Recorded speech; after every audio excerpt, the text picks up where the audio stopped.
Lupertica, qui connaît? Moi, je ne connaissais pas jusqu'à ce que je me mette à chercher. Je me mette à chercher pour comprendre c'est quoi Lupertica. Mais ça a quelque chose à voir avec la Saint-Valentin. Vous savez, dans l'Antiquité, depuis un bon bout de temps, disons, dans l'Antiquité, entre le 14 février, non, disons le 12 février, le 15 février, c'était une saison de l'amour où les oiseaux, c'était la période où les oiseaux se mettaient ensemble et on sentait vraiment de l'amour dans l'air. Et il se fait que cette période, on rassemblait, il y avait eu une fête qui permettait de rassembler les noms des jeunes filles pour mettre ensemble dans un pot. Et puis les garçons allaient choisir par hasard ce nom-là, et un nom par hasard. Et quand tu choisis mon nom, je me mets avec toi et je passe la journée, je passe le temps, je passe même l'année. C'est parfois le début d'une histoire qui commence, le début d'une histoire, de toute une vie qui commence. Et joyeuse fête de la Saint-Valentin. On parle amour. Aujourd'hui, c'est le 14 février. Bienvenue à tous ceux qui viennent de nous prendre en cours. On est sur la chaîne Bonté Suprême et moi, c'est Félicité pour ceux qui ne me connaissent pas. Je vous invite toujours à liker, à vous abonner, à partager avec vos proches, vos familles pour faire grandir notre communauté parce qu'ici, on partage. Ici, on essaie de se soutenir. Voilà, on est beaucoup plus en parents solo et même en parents en couple. Voilà. En parlant de la Saint-Valentin, alors j'ai essayé de chercher parce qu'il y a tellement d'histoires, il y a plusieurs histoires autour de la Saint-Valentin que on risque de se perdre. Moi, j'ai essayé de chercher, il y a même jusqu'à une quinzaine de Saint-Valentin, une quinzaine de Valentin, dont trois qui sont vraiment devant. Mais je me suis penchée sur un qui était prêtre.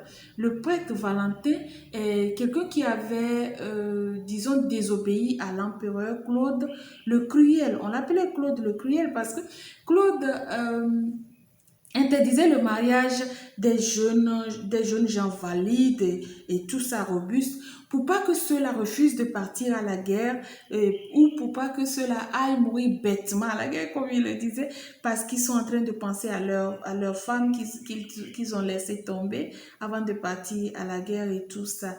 Mais il se fait que l'histoire nous dit que Valentin était quelque part, lui, il était là, mais il mariait ces jeunes-là en cachette. Ces jeunes-là qui venaient le voir avec leur dulcinée, avec leur princesse, il les mariait en cachette et ceux-là pouvaient partir à la guerre ou pour aller mourir ou pour revenir par plus grâce.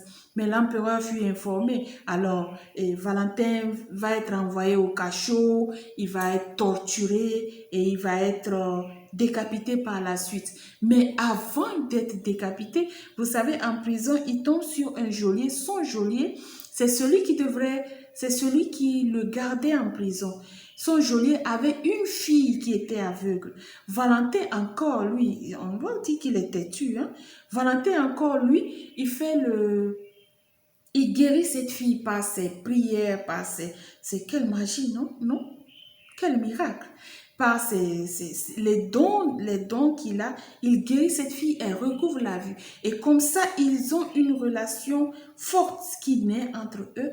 Et avant que Valentin soit décapité, il écrit une lettre d'amour, je ne sais pas moi si c'est une lettre d'amour ou c'est quoi, mais en tout cas, l'histoire raconte qu'il écrit une lettre à cette jeune demoiselle et il signe à la fin ton Valentin. Waouh, qu'est-ce que c'est beau, l'amour.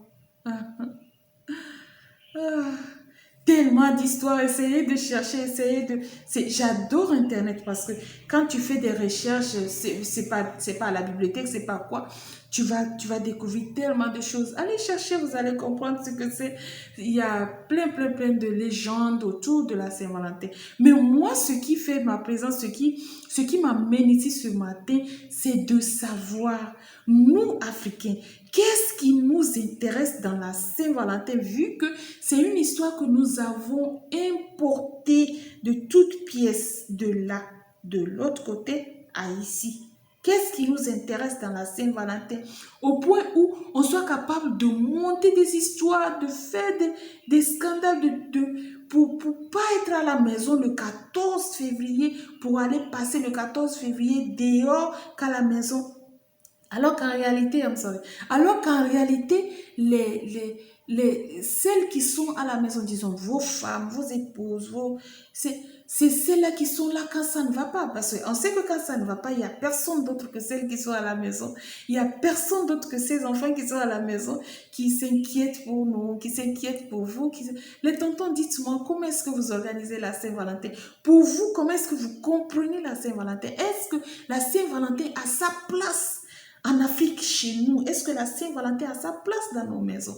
Mais si nous avons pu importer, nous avons pu implanter, nous avons pu incorporer la Saint-Valentin dans notre réalité, dans notre quotidien, alors faisons de sorte que la Saint-Valentin soit une source de joie, une source de témoignage d'amour pour nos épouses, pour vos enfants, pour que ce soit une journée conviviale, que ce soit une journée d'amour, que ce soit une journée de partage. Alors essayons de, parce que après le 25 décembre, après le 1er janvier, c'est dans les rues, tout est rouge, tout est rose, tout est... Je sais que c'est vraiment pas ça, mais les gens vraiment s'adonnent à la Saint-Valentin. Et essayons de faire de telle sorte que ce soit vraiment une réalité qui rassemble les familles et comme à l'effigie de l'amour qui rassemble les familles, les enfants et tout. Essayons de mettre dans la tête de ces futures générations, de la génération du futur, que vraiment la Saint-Valentin c'est quelque chose qui est comme on veut le faire croire, c'est quelque chose qui fait fleurir l'amour, qui donne des frissons et tout le reste, quoi. N'est-ce pas? En tout cas, c'est mon avis. Moi, comme je le dis, la question, c'est juste de savoir pourquoi nous sommes autant impliqués dans la Saint-Valentin. Est-ce qu'il y a une raison? Mais n'oublions pas que d'une fête païenne transformée en une fête chrétienne et interdite après parce qu'il y a tellement d'histoires dans tout, c'est devenu une journée purement et simplement commerciale. C'est devenu une fête purement et simplement commerciale. Donc, pas qu'une raison commerciale vienne détruire les efforts que nous faisons en une journée qu'on passe toute une année à bouder, à vivre sous pression, sous tension, parce que le 14 février a été un fiasco et tout le reste. Tu as préféré aller passer le 14 février avec une nana. Pourquoi ne pas essayer d'arranger le 14 février pour que ça soit wow, vraiment tout rose, tout blanc et tout le reste dans la maison? Les nanas, le 14 février. Essayons de comprendre ce que c'est. Cherchons pour comprendre. Ne nous investissons pas dans quelque chose qui vient détruire la vie de couple, la vie de famille que nous passons toute la vie à construire et en une journée, pouf, c'est parti. Alors, je vous souhaite bonne fête de la Saint-Valentin à toutes les familles, à tous les couples, à tous les fiancés, à tous ceux qui vont se marier aujourd'hui. Oh, heureux ménage à vous et bonne fête à tous ceux qui rêvent, à tous ceux qui voient des pétales de rose partout et tout le reste. Je suis de tout cœur avec vous. Je vous souhaite tout le bonheur du monde et à nos petits anges, ne les oubliez pas. Joyeuse fête de la Saint-Valentin et n'oubliez surtout pas de dire je t'aime à ceux qui se battent pour vous, à ceux qui sont toujours là, à ceux qui vous soutiennent. Parce que c'est aussi non seulement une journée commerciale, mais dans les têtes de tout le monde, c'est une journée remplie d'amour et tout le reste. Alors, vivons l'amour. Abonnez-vous, likez, partagez, faites grandir notre communauté. Bonne journée à tous.